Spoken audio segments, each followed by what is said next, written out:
प्राचार्य महोदय, शिक्षकगण, निर्णायकगण, प्यारे बच्चों, भारतीय मनीषा प्रारंभ से ही कहानी के मूल्यांकन हेतु वस्तु, नेता और रस, इन तीन तत्वों को मानती रही है। वस्तु की हम बात करें तो वस्तु के अंतर्गत विषय वस्तु की बात हो सकती है, कथा वस्तु की बात हो सकती है। नेता के अंतर्गत हम चरित्र की, पात्रों की बात कर सकते हैं। और रस, कुछ भी हो परंतु रस न हो तो सब व्यर्थ है। काव्य की, साहित्य की, कहानी की जो आत्मा है वो रस है, और बिना रस के आनंद की अनुभूति नहीं होती। और ये किस तरह कहानी में, कविता में व्याप्त रहता है, मैं आपको आनंदवर्धन का एक श्लोक सुनाना चाहूँगा। प्रतीयमानं पुनरन्यदेव वस्तुषु वाणीषु महाकवीनां यत्तत् प्रसिद्धा व्यवातिरिक्तं विभाति लावण्यमीवांगनासु। जैसे सुंदरी के शरीर में लावण्य व्याप्त रहता है, उसे हम विभाजित नहीं कर सकते, वह समग्र रूप में रहता है।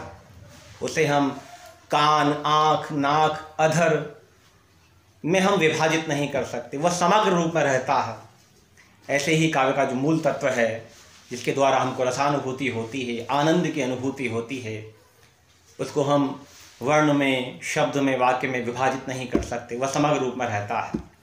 और जब हम इसका समग्र मूल्यांकन करते हैं, चाहे वो कहानी हो, चाहे वो नाटक हो, तो उसके अंदर हमारी जो ज्ञानेंद्रियां हैं उनका बहुत मुख्य योगदान होता है। कानों का गुण है सुनना और आँखों का गुण है देखना। हम इन दोनों के बिना कहानी वाचन का मूल्यांकन नहीं कर सकते। और इस प्रतियोगिता में बच्चों ने इतना सुंदर, प्रभावशाली कथा वाचन किया है, कहानी वाचन किया है कि बिल्कुल मेरे मन, मस्तिष्क और हृदय पर मूर्त रूप में, जीवंत रूप में, सजीव रूप में चित्रित हो गया है।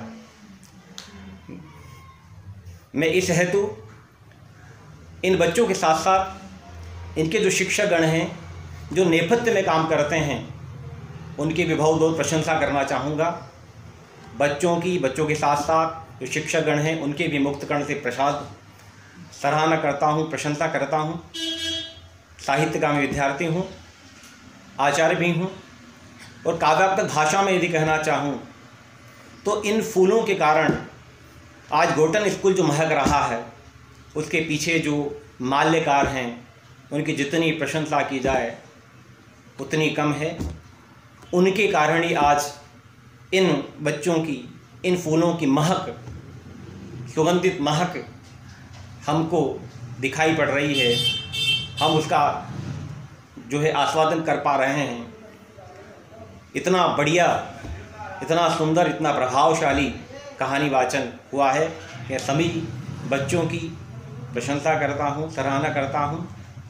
मेरे जैसे सामान्य अध्यापक को आपने इस प्रतियोगिता में निर्णायक बनाया, इस हेतु मैं आपका हृदय से बहुत बहुत आभार और धन्यवाद व्यक्त करता हूँ। जय हिंद, जय भारत।